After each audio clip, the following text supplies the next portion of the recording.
politics is full of military and often masculine metaphors, so we hesitate to use such an image to convey what a small, sober group of us are trying to achieve at the moment. But essentially, today we broke cover and went over the top on behalf of our party. Given recent history, arguing the conservative case for remaining in Europe was never going to be easy.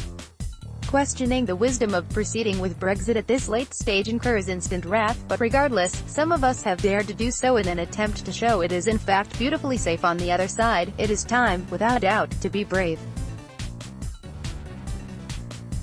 We understand why colleagues are reluctant, indeed apprehensive. It's a hostile environment out there. The lurid lexicon of betrayal and treachery, not to mention threats of civil unrest, are enough to make the bravest soul hesitate. But how can it be a betrayal of the people to hand them the keys that will unlock the parliamentary paralysis that now cripples the most fundamental issue of our age? The Prime Minister's deal was dismissed brutally this week. For 2 years she has tried earnestly, but with futility, to walk the internal tightrope in our party. It could never be done, it was always a doomed mission. A preoccupation with pleasing the right on our benches has been a depressingly predictable waste of time.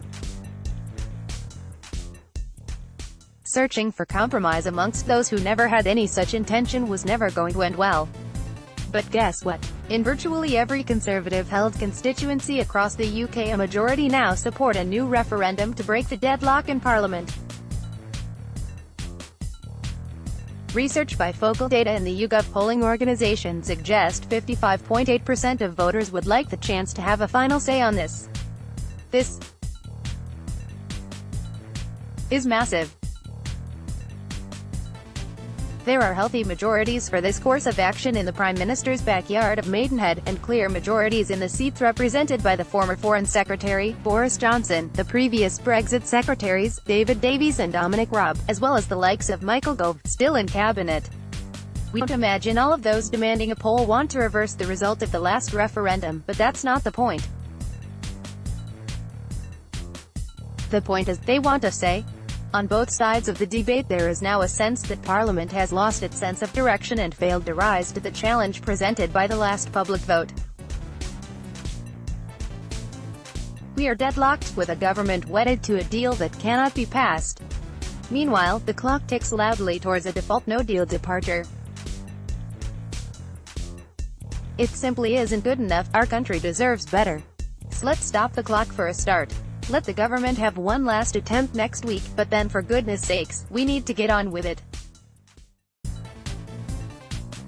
There really is only one way out of this bunker. Let's invite the public to decide on the shape of their future. For deal, no deal or remain. This isn't about us wanting remain.